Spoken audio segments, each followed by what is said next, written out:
야고보서 2장 14절 말씀인데요. 네. 2장 전체 내용으로 좀 묵상했는데 2장 14절만 읽어보도록 하겠습니다. 함께 볼까요?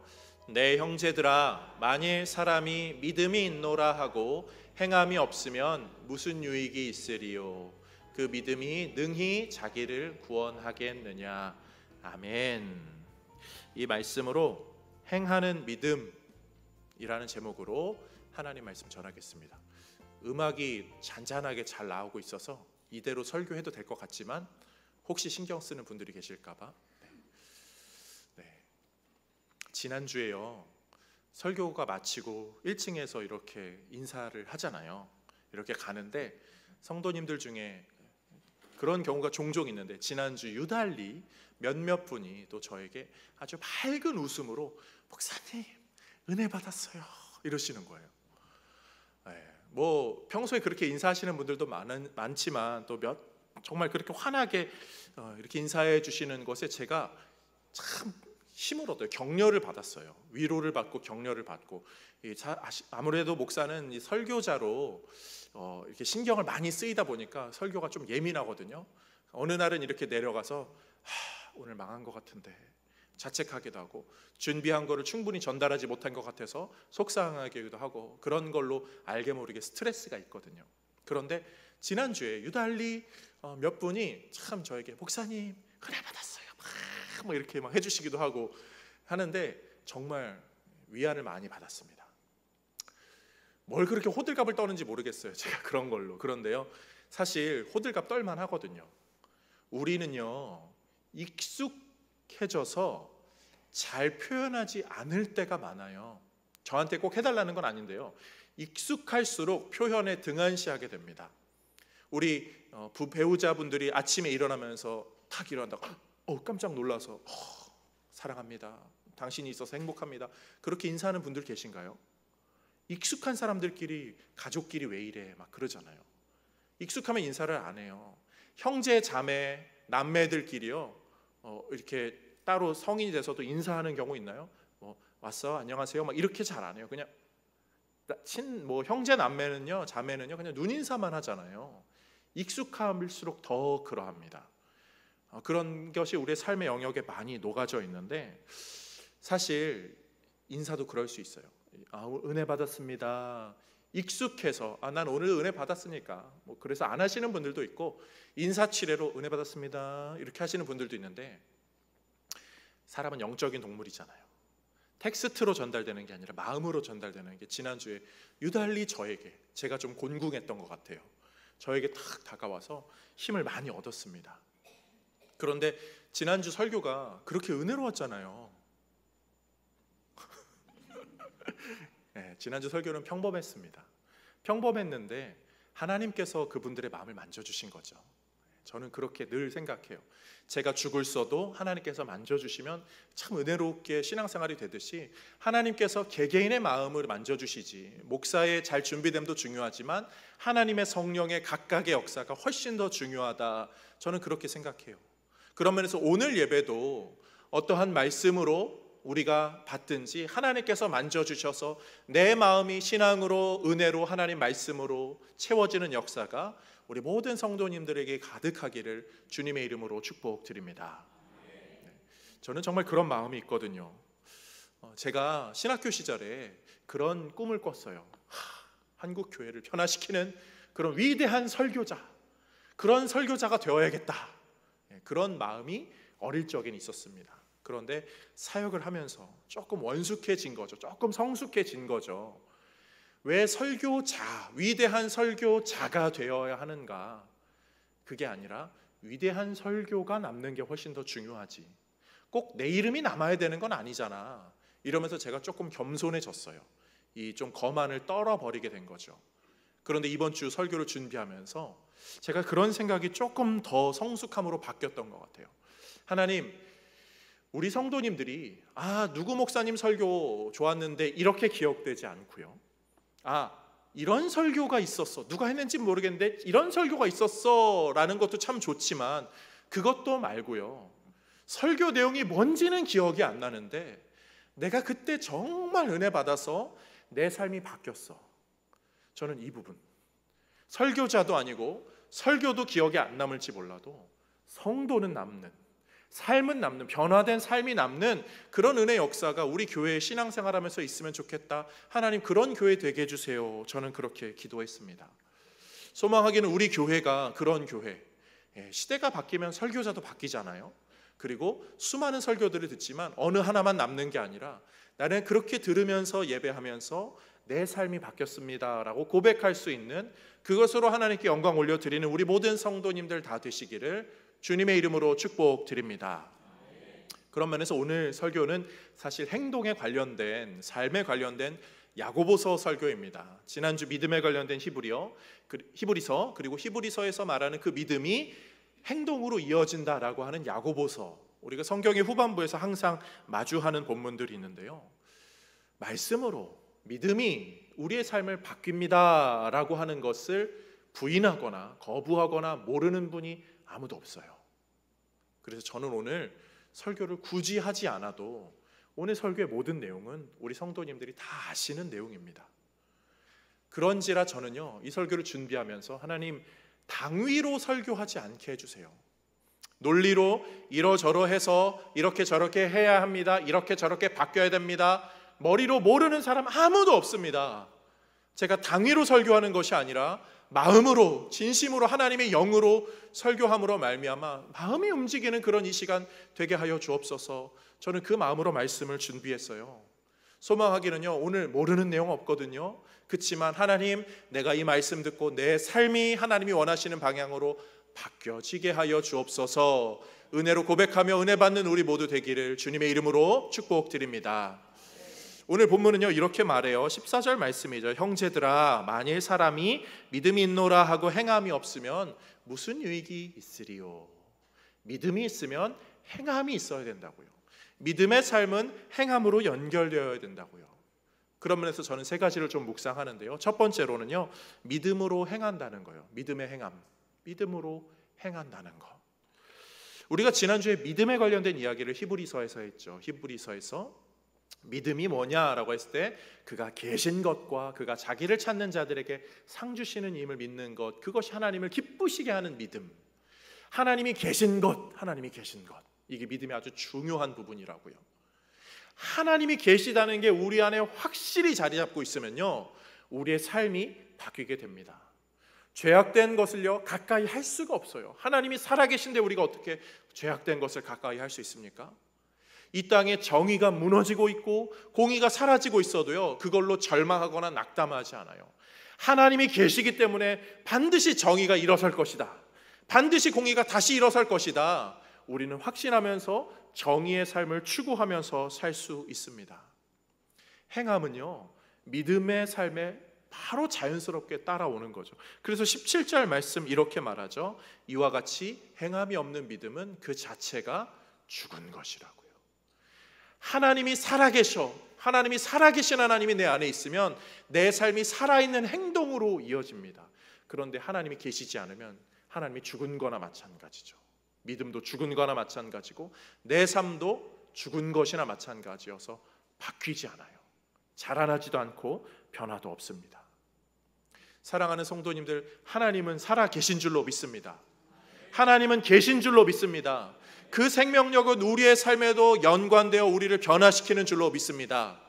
하나님이 살아계시기 때문에 우리는 억울해도, 우리는 병약해도, 우리는 괴로워도, 우리는 낙담해도 그것이 완전한 절망으로 끝나는 것이 아니라 살아계신 하나님의 역사로 말미암아 그분이 이끄시는 선으로, 그분의 나라로, 그분의 방법으로 우리의 인생이 변화되는 줄로 믿습니다. 이 땅과 이 사회가 그렇게 지금은 어둠이 가득할지라도 살아계셔서 역사하시는 그 하나님이 반드시 계시기 때문에 그 하나님의 이끄심대로 반드시 이 사회에도 변화의 역사가 일어날 줄로 믿습니다. 나를 두렵게 하는 것, 나를 압박하는 것, 그 아무리 거대한 세력이 나에게 괴로움으로 다가온다 할지라도요, 그것보다 더 크신 하나님, 살아계셔서 역사하시는 그 하나님이 우리의 삶의 모든 괴로움을 다 하시고 내 눈물을 닦아주시고 내 괴로움과 억울함을 아시고 나를 다독거려 주시고 나를 위로하시는 그 하나님의 역사가 우리 모든 성도님들의 삶에 있는 줄로 믿습니다. 우리는 그 하나님을 믿기 때문에 그 하나님이 이끄시는 나라, 그 하나님이 이끄시는 정의, 그 하나님의 이끄심을 소망하게 되죠. 하나님이 살아계시니까 알아서 다 하시겠지, 그렇게 손을 놓지 않아요. 오히려 하나님이 살아있음을 믿는 사람들은요, 하나님이 원하시는 방향으로 점점 더 따라가게 됩니다. 지금은 뭔가 안 돼도요, 어떻게 될지를 결국은 우리는 바라볼 수 있기 때문이죠. 타협하고 정의에서 불의로 물드는 것이 아니라 그 물드는 것은 결국 살아계신 하나님에 의해 심판받게 될 것이기 때문에 오히려 더 정의를 추구하고 공의를 추구하고 정직을 추구하고 내가 억울하고 괴로워도 오히려 하나님 때문에 견디고 또 일어설 수 있게 되죠. 그런 면에서 사랑하는 성도님들, 신앙생활은요, 이 믿음은 결국 내 삶을 어떠한 것으로 행하게 하는 행함의 방향으로 연결됩니다. 이 행함, 바뀜, 변화로 이야기하니까 꼭 그렇게 생각하시는 분들이 종종 있어요. 신앙생활 하다 보면 종종 그런 분들, 이런 이야기들 기사로 접할 수 있거든요. 이 땅에 정의가 바로 서야 됩니다. 사회가 바뀌어야 됩니다. 시대가 바뀌어야 됩니다. 뭐가 바뀌어야 됩니다. 교회가 바뀌어야 됩니다. 당신이 바뀌어야 됩니다. 이러면서 목에 핏대를 세우는 분들이 많습니다. 물론 충분히 일리 있는 말들이죠. 뭐가 잘못된 것, 불의를 보고 참지 못하는 그 마음은 정말 귀한 마음입니다. 그런데 우리가 믿음으로 바뀌어져야 할 때 가장 먼저 바뀌어야 되는 부분은 그런 다른 외부적인 게 아니죠. 내가 바뀌어야 되는 거예요. 내 내면이 바뀌어야 되는 거죠. 믿음 때문에, 하나님 때문에 내가 바뀌어야 그게 가장 의미 있는 거죠. 우리가 하나님 나라에 갔을 때 뭘로 칭찬받을까요? 아무개야, 네가 교회를 그렇게 많이 바뀌었구나, 잘했다.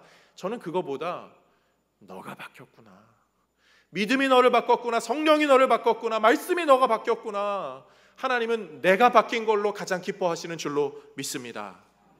우리는 이 안에 있는 죄악된 본성과 싸우는 존재예요. 과거의 내 모습과 싸웁니다. 이제는 안 그러겠습니다. 현재의 나와 싸웁니다. 지금도 계속 그러고 있는 나, 이거 이제는 바꾸겠습니다. 그리고 내 안에 있는 연약함들, 내 안에 있는 불만스러움들, 더러운 것들, 이런저런 것들, 그 내면의 나와 싸우고 그것으로 인하여서 바뀌어지는 모습으로 하나님의 이끄심 따라 아름다운 영광스러운 모습으로 변모하는 우리 모든 성도님들 다 되시기를 주님의 이름으로 축복드립니다. 두 번째로요, 우리가 믿음으로 뭔가 바뀐다고 할 때 꼭 기억해야 되는 것은 믿음으로 안함이에요. 믿음으로 행함은요, 결국 믿음으로 뭔가를 안함과도 연결되게 되죠. 얼마 전에 한 기독교 설문조사 연구단체에서요, 성령의 9가지 열매를 이렇게 물어보면서 당신에게 사희화 오자양 충혼절 이 중에 당신이 어떤 열매를 하나님께 받았다고 생각합니까? 그렇게 물어본 적이 있어요. 그런 설문이 있었거든요. 사랑, 희락, 화평, 오래 참은, 자비양성, 충성, 온유, 절제 중에 무엇입니까? 우리 성도님들은 내가 어떤 열매를 좀 하나님께 받은 것 같으셔요? 이 질문에 많은 사람들이요, 우리나라 사람들은요, 절제를 꼽았어요. 나는 하나님 때문에 믿으니까 이거 하고 싶은데도 안 합니다. 이거 일부러 안 합니다. 그 절제가 스스로 생각하기에 하나님이 나에게 주신 열매라고 많이 생각하는 것 같아요. 기독교는 이 안함과 좀 연결되어 있죠. 안함의 종교라고도 말할지도 모르겠어요. 율법은요, 무언가를 행해라 라는 이야기와 하지 말라는 것으로 나뉘어져 있죠. 다들 한 번쯤은 들어보셨을 이야기가, 율법은 248개의 무언가를 하라, 그리고 365개의 무언가를 하지 말라. 하지 말라는 게 더 많아요. 그래서 기독교를 믿으면, 교회 다니면, 신앙생활하면 뭘 더 자꾸 안 해야 되나, 하지 말아야 되나, 그런 제약과 제재가 많은 거 아니야? 라고 생각해서 교회 다니기를 꺼려하는 분들이 있죠. 나는 여전히 뭔가 좀 하고 싶은데 교회 다니면 그거 하지 말아야 된다면서. 그래서 기독교에 대한 약간 오해가 있을 수 있어요. 오해이기도 하지만 반은 맞고 반은 틀린 말인 것 같아요. 기독교는 뭔가를 안 하는 것도 분명히 많습니다. 그런데 하는 것도 많아요. 그런데 그 이야기가 사실 성경의 초반부부터 등장해요. 창세기의 처음에는 창조 얘기가 나오지만 그 이야기와 바로 연결지어 나오는 것이 선악과입니다. 선악과. 선악과가 뭐죠? 이것은 먹지 마라. 다른 것은 다 먹어라, 해라. 그런데 이것은 하지 마라, 이 이야기죠. 그런데 선악과의 이야기에서 하나님이 하지 말라고 일부러 막 그것만 강조하는 하나님이냐? 그런 하나님 아니거든요. 선악과가요, 이게 너무 탐스러워서, 이게 정말 제일 맛있어서 이건 나만 먹을 거야, 그러니까 너넨 먹지 마, 하나님이 그런 의도로 주신 것 아닙니다. 이미 수많은 다른 많은 과실들이 있어요. 선악과만큼, 선악을 알게 하는 나무 열매만큼 충분히 맛도 좋고 영양도 좋고 먹음직스럽고 보암직스러운 그런 것들이 널렸습니다. 지천에 널렸는데 이 먹어볼까라고 하는 그 호기심, 그 유혹에 사람이 넘어가게 된 거죠. 스스로 안 먹어야지라고 하는 딱 단정짓는 안함의 신앙이 있어야 되는데, 거기서 그게 더 뭐 좋아서가 아니라 그 자기의 마음에 패배한 거예요. 신앙생활은요, 이 안함, 뭘 자꾸 하지 마라, 그건 그 자신과의 신앙의 자세를 이야기하는 것이죠. 사실 하지 말라는 것이 얼마나 많은지 모르겠어요. 그거 따지고 생각하면요, 신앙생활 괴롭습니다. 정죄감만 쌓이고요, 죄책감만 쌓입니다. 이 성문화된 글로 쓰여진 하지 말라는 것도 엄청 많은데다가요, 글로 쓰여지지 않았는데 우리가 하지 않아야 될 기독교 윤리적인 요소들도 많죠. 그래서 신앙 윤리에 따라 이런 건 안 해야 돼, 저런 건 안 해야 돼, 그런 것도 많아요.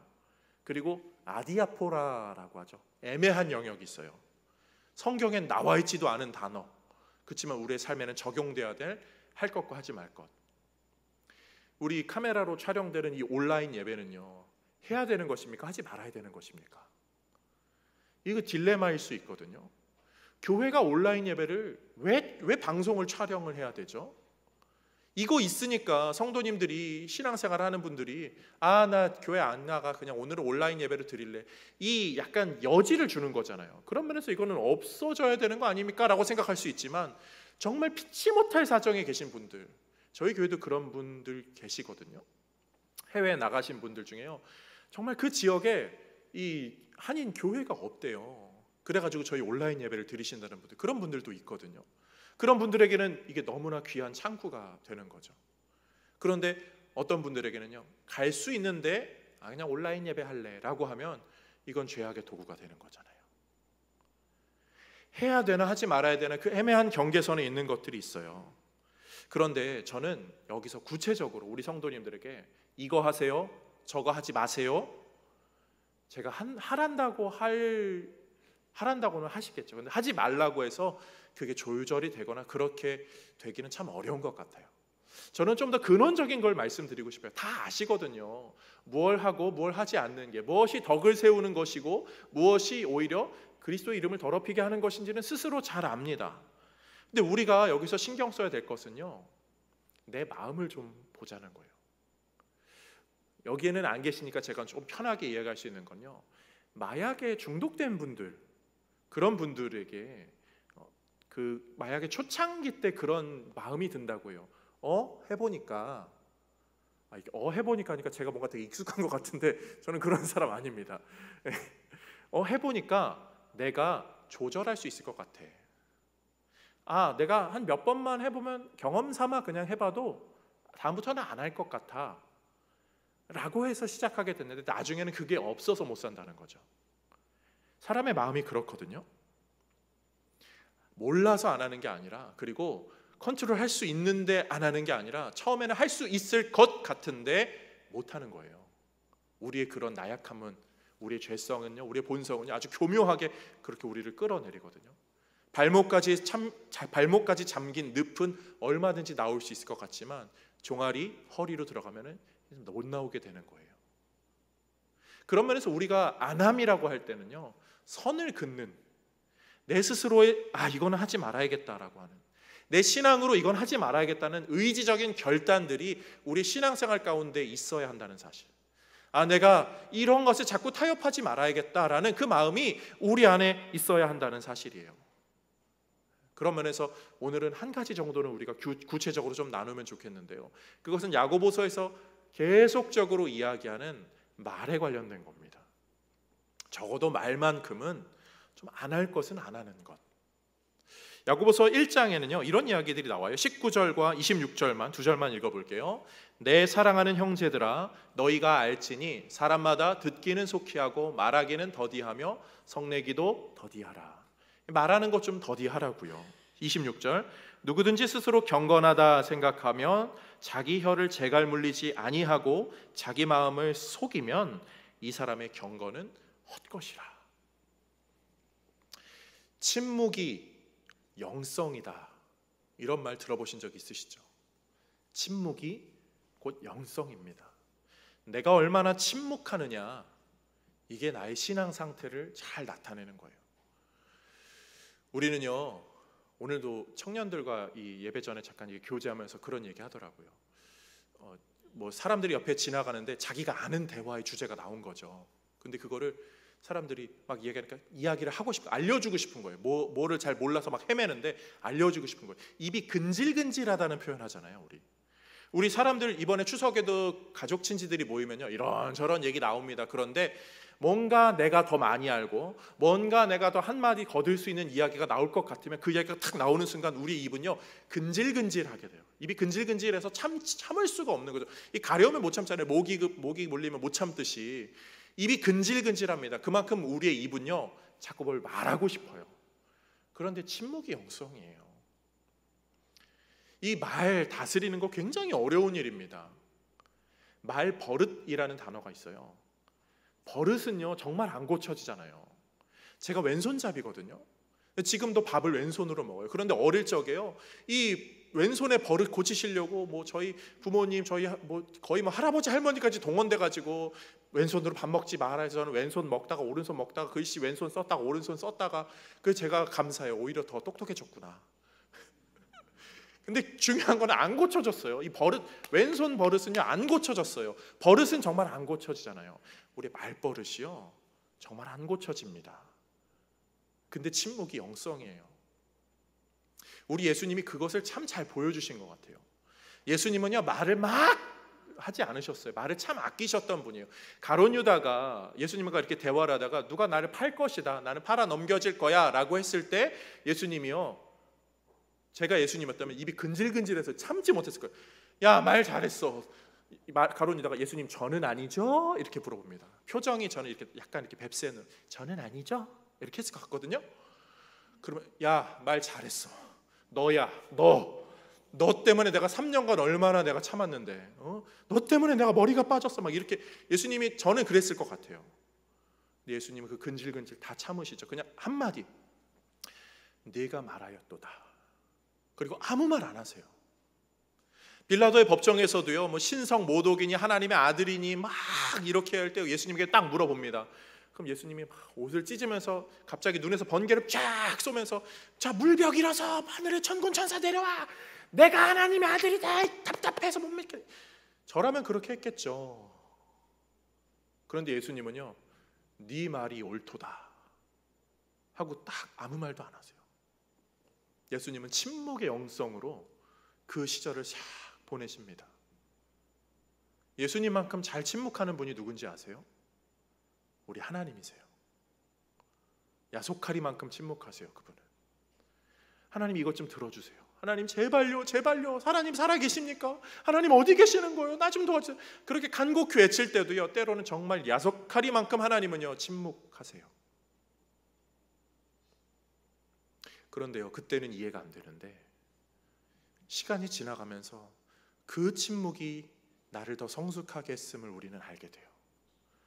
그 괴로움의 방황과 배회가, 그 몸부림이 나를 더 신자답게 만들었음을 우리는 알게 돼요. 그런 면에서 하나님의 침묵은요, 다른 어떤 값진 것과 비교할 수 없는 우리의 양약이 되는 줄로 믿습니다. 하나님의 말씀을 많이 하셨으면요, 말씀의 가치가 떨어집니다. 그래서 그런지 잠언의 기자는 이렇게 말하는 것 같아요. 잠언 12장 18절, 칼로 찌름같이 함부로 말하는 자가 있거니와 지혜로운 자의 혀는 양약과 같으니라. 소망하기는 우리가 뭔가를 안 해야 된다고 할 때 여러 신앙적인 것들 내가 절제하고 선을 그을 수 있지만 적어도 말에서만큼은 조금은 더 내가 침묵하고 참을 수 있는 그런 성숙한 성도의 모습으로 세워질 수 있는 우리 모두가 되시기를 주님의 이름으로 축복드립니다. 마지막 세 번째로요, 믿음으로 행함 믿음으로 안함과 함께 이어지는 것은 믿음으로 또함입니다. 믿음으로 우리는 실패하고 또 좌절스러워도 다시 또 일어서는 자세. 얼마 전에 우리 청년들 중에 누가 추천해서 리바운드라는 영화를 봤는데요, 리바운드가 그런 의미잖아요. 실패했는데 다시 또 일어서는 것, 다시 또 점프 뛰어서 다시 시도하는 것. 이게 우리 신앙에도 참 잘 적용되는 것 같아요. 우리는 계속 시도하고 두드리고 노력하는 것 참 중요한 자세거든요. 그런데 이 믿음으로 또함을 방해하는 가장 큰 걸림돌은요, 편함이에요. 편한 것에 우리가 자꾸 넘어가게 되는 거죠. 이게 저는 정말 이 어둠의 세력, 사탄의 세력이 정말 교묘하다고 생각해요. 이 박해와 핍박, 기독교에 대한 방해가요, 정말 교묘하게 발전한 것 같다, 이 생각을 하거든요. 사랑하는 성도님들, 지금은요 우리는 그런 핍박의 시대를 살고 있지는 않잖아요. 그런데 이 핍박과 박해는요 사라진 게 아니라 교묘하게 발전한 겁니다.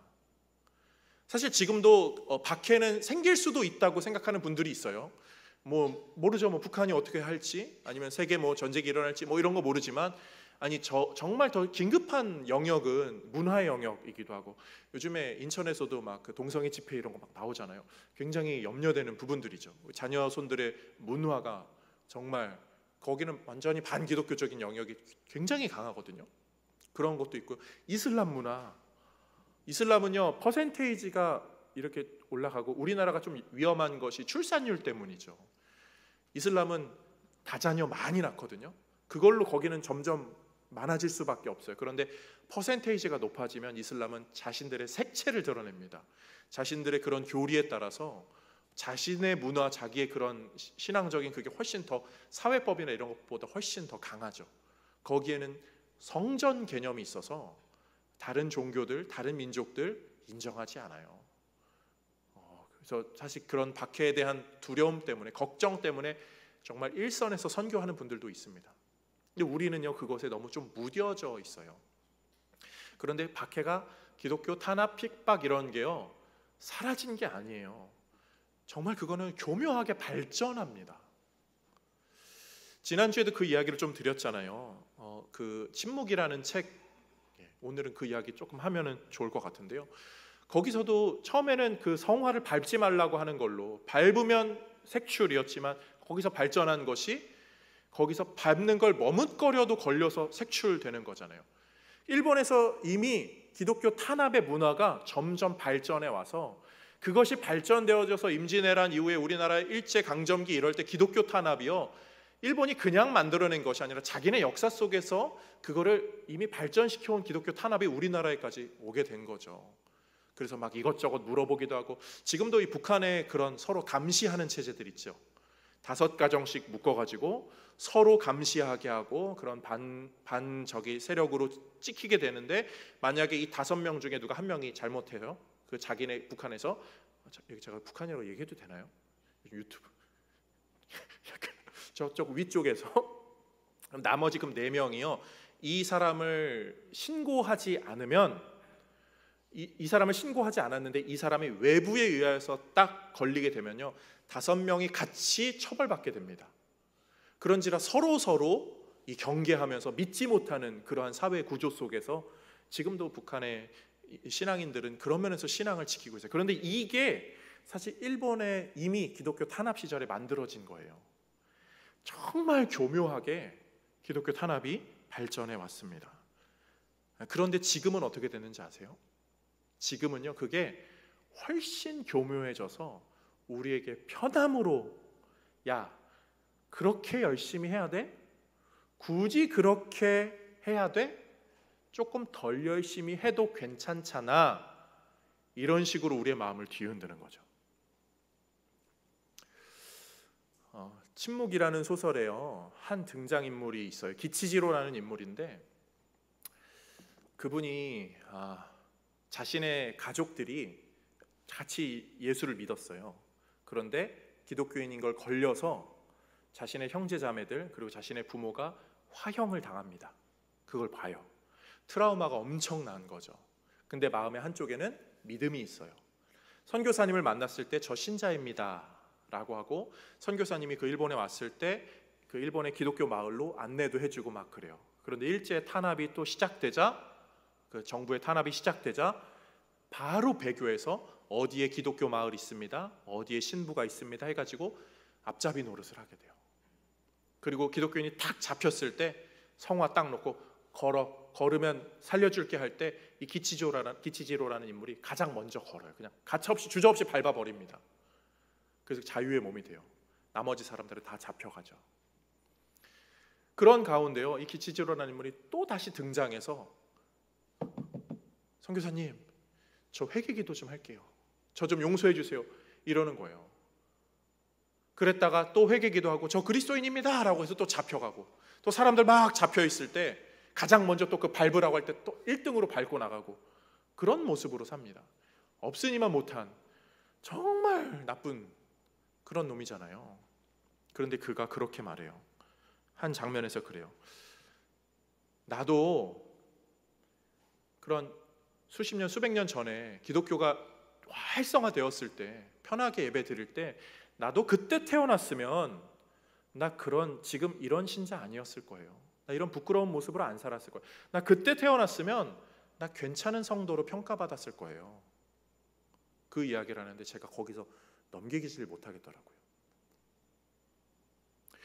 우리 중에 기치지로 같지 않은 사람은 몇이나 되고 기치지로와 같지 않은 사람이 몇이나 있을까요?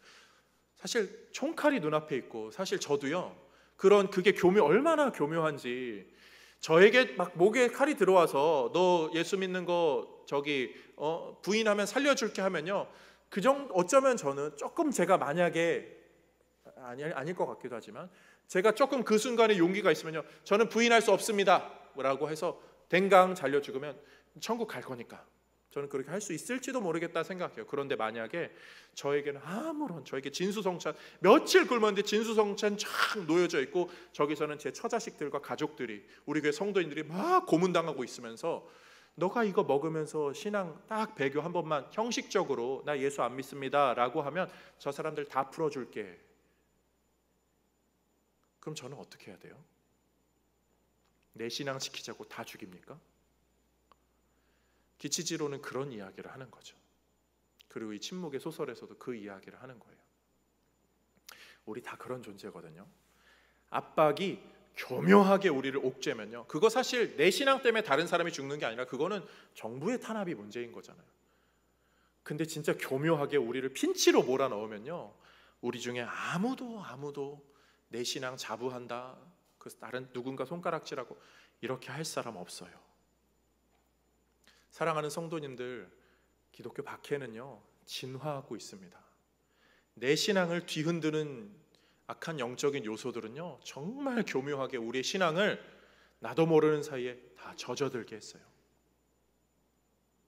편함이 만들어낸 함정, 조금만 덜 열심히 해라고 자기 위안을 삼게 하고, 그런 걸로 우리를 스스로 자기 논리로 빠지게 하는 그런 것들은요 얼마나 우리에게 위험한지 모르겠어요. 그런 가운데 우리가 끊임없이 점검해야 하는 건요, 신앙의 또함인 거예요. 내가 신앙으로 계속 잘 살고 있는가 점검하고 시도하고 도전하고 계속적으로 해나가는 것. 하나님이 우리에게 지금 이 시대를 허락해 주신 이유는요, 너는 박해 가운데 태어났으면 너는 신앙을 못 지켰을 거야, 하나님은 그래서 그런 거 아니에요. 이 시대에 우리를 태어나게 하셨다는 것은 우리가 이 시대에서 신앙생활을 할 수 있는 어떠한 이유가 있기 때문이죠. 우리는 다른 시대와 비교하거나 막 그런 것에 생각하여 막 빠져가지고 쓸데없는 것으로 시간을 허비하는 것이 아니라, 내가 지금 내 삶에서 어떠한 신앙의 모습으로 살아야 할까, 이것을 고민하면서 뭔가 계속 해나가는 모습, 그것이 우리에게 있어야 할 줄로 믿습니다. 그런 면에서 저는 우리가요 신앙적인 좀 야망을 가졌으면 좋겠어요. 신앙적인 야성도 가졌으면 좋겠고요. 그런 면에서 때로는 하나님 앞에 막 매달리기도 하고, 막 뭔가 치열하게 하기도 하고, 막 간절히 기도도 하기도 하고, 아멘도 크게 한번 하고, 이런 거는 저는 잘 안 되더라고요. 제가 이런 거 막 이렇게 성도님들이 아멘을 안 하시는 이유는요, 제가 못해서요. 제가 보니까 막 그런 거 잘하시는 목사님들은요, 저도 아멘이 절로 나오거든요. 근데 제가 못해서 그래요. 근데 언젠가는 또 하실 수 있을 때는 또 크게 하셔요. 다 이렇게 만들어지면 또 하게 됩니다. 근데 그런 야망이 좀 있으셨으면 좋겠어요. 소년이여, 뭐 이 말 안 들어보셨네요? 소년이여, 야망을 가져라. 이거 아시잖아요. 네. 소년이여 야망을 가져라, 그런 말이 있잖아요. 이 말을 윌리엄 스미스 클라크 박사님이 하셨습니다. 그분이요, 누구냐면 삿포로 농대의 초대 교장 선생님이세요. 지금의 홋카이도 대학의 전신인 거죠. 얼마 전에 총회에서 하는 목회자 수련회에 갔는데 일본 선교사님이 거기 오셔서 그 이야기를 해주시더라고요. 일본의 기독교 역사 가운데 빼놓을 수 없는 분이 그 윌리엄 클라크 박사님. 그분이 일본이 낙농 산업이 발전을 해야 되는데 너무 낙후한지라 자기의 그 기술을 발전을 위해서 미국에서 박사님을 초청합니다. 그 당시의 최고 권위자 윌리엄 클라크 박사님을. 근데 윌리엄 클라크 박사님의 조건이 딱 하나 있었어요. 학생들에게 성경을 가르치게 해달라고요. 일본은 그것이 정책적으로 되지 않았잖아요. 그러한지라 할 수 없습니다. 그럼 못 갑니다. 아주 그냥 배짱을 부리신 거죠. 일본에서 다시 고민을 하다가 한번 와주십시오. 제발 와주십시오. 우리 학교를 세우는데 와주십시오 하니까 조건은 똑같았어요. 성경을 가르치게 해달라고. 그러면 학생들에게만 가르치십시오 해서 클라크 박사님이 오셨어요. 그리고 그 삿포로 농경대학의 일기생들이 모두가 다 기독교인이 됩니다. 하나님이 그 일본 땅의 선교를 막으시고 복음이 전파되는 것이 씨가 마르게 되는 그것을 그냥 두지 않으시고 다른 쪽의 문을 여신 거예요. 시간이 흘러서 일본 땅에 복음이 전해지도록 하나님께서는 그 새로운 시도를 하신 거죠. 그리고 일기생들이 졸업을 하고 이기생들도 다 기독교인이 돼요. 윌리엄 클라크 박사님의 복음 전파와 성경의 가르침으로요. 이기생들이 들어왔을 때요, 일기생들이 뭘 했는지 아세요? 다 같이 한 마음이 되어서 중보기도실에서 그들을 위해서 기도했어요. 저들이 복음으로 바뀌게 해달라고요. 그리고 한 명씩 신자가 됩니다. 이기생 중에 가장 마지막에 신앙의 복음을 받아들인 사람이요, 우찌무라 간조라는 분이에요. 들어본 것 같은데? 라는 분이 계실 수 있는데요, 목사님이세요. 일본 신학의 한 거장입니다. 수많은 저술들을 통하여서 일본의 기독교 전파에 아주 최선의 노력을 다하신 분이에요. 근데 그분이 정말 마지막까지 안 믿다가 복음 전파로 결국은 믿게 됐어요. 저는 근데 그 모습이 참 하나님이 일하시는 다양한 방법인 것 같아요. 하나님은요, 우리보다 또함의 귀재세요. 그분은 포기하지 않으세요. 계속적으로 시도하시고요, 그 일을 통해서 반드시 하나님의 일을 성취하시는 분이십니다. 그래서 일본의 수많은 오히려 중요 요직의 그 삿포로 농경대학의 수많은 사람들이 그냥 농사 지는 사람들 아니면 소 키우는 사람들, 그런 사람들이 일본의 거의 초대 그 대학 학위자들이거든요. 수많은 요직에 쫙쫙 올라가요. 그래서 일본의 복음 전파에 아주 중요한 씨앗들이 되었죠. 또함의 귀재이신 하나님께서 그렇게 우리 인생 가운데, 그리고 우리의 모든 역사 가운데 계속적으로 새로운 것을 시도해 주십니다. 그것이 우리 성도님들의 삶을 매주, 때로는 어느 때마다 우리의 마음을 두드리는 거예요. 은혜 메시지로 전하는 거죠. 아무개야, 신앙으로 살지 않겠냐? 아무개야, 힘들고 어렵냐? 나를 좀 더 붙잡지 않겠냐? 아무개야, 세상 때문에 괴롭지, 힘들지? 괜찮아, 내가 있어. 내가 있는 것과 나를 찾는 이에게 상 주는 분인 거 너가 알잖아. 신앙으로 살지 않겠냐? 하나님은 그렇게 우리에게 물어보시죠. 그리고 그 하나님의 방법에 가장 결정적인, 그리고 우리의 가장 모델이 되는, 우리가 늘 바라봐야 될 것은 십자가잖아요. 십자가. 하나님이 계속 선지자들을 보내고 구약의 여러 인물들을 보내고 많은 일들을 하시면서 하나님이 그것을 완성시키고자 하나님께서 보내신 분이 예수 그리스도, 그분이 우리에게 보여준 사건이 십자가 사건입니다. 세상은 십자가가요, 패배의 증표, 죄인의 증표, 죽음의 증표, 실패의 증표인 것 같지만 예수님이 그 십자가를 지심으로 말미암아 그것은 패배가 아니라 진정한 승리가 되었고요. 그것은 죽음이 아니라 오히려 다시 살아나는 부활이 되었습니다. 절망이 아니라 소망이 되었어요. 그래서 우리가 십자가의 방법을 추구하는 거죠. 세상에서 미련하다 손가락질 당해도 십자가 방법 추구하는 거예요. 세상은 편법으로 다 우리를 무너뜨리려 할지라도 우리는 십자가의 방법으로 살아가는 거예요. 세상은 이기적인 방법으로 자기만을 추구한다 하지만 우리는 십자가의 방법으로 남을 위하여 희생하고 죽어가는 인생을 살아가는 거죠. 그리고 그것이 진정한 생명이고 승리고 하나님의 영광으로 이어지는 것을 우리는 알기 때문입니다.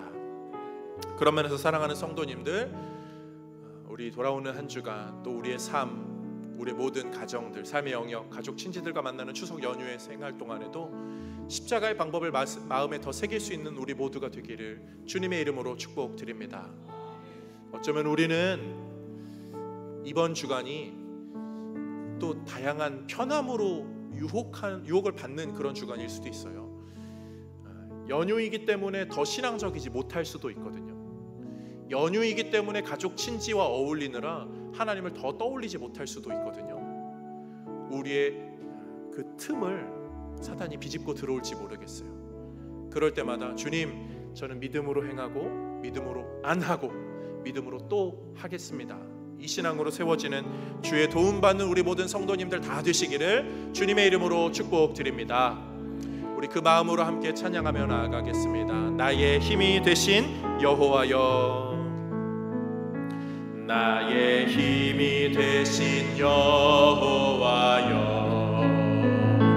내가 주님을 사랑합니다. 주는 나의 반석이시며 나의 요새시라. 주는 나를 건지시는 나의 주, 나의 하나님, 나의 피할 바위시요, 나의 방패시라. 나의 하나님,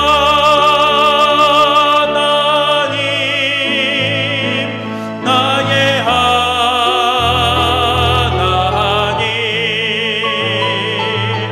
구원의 뿌리시요,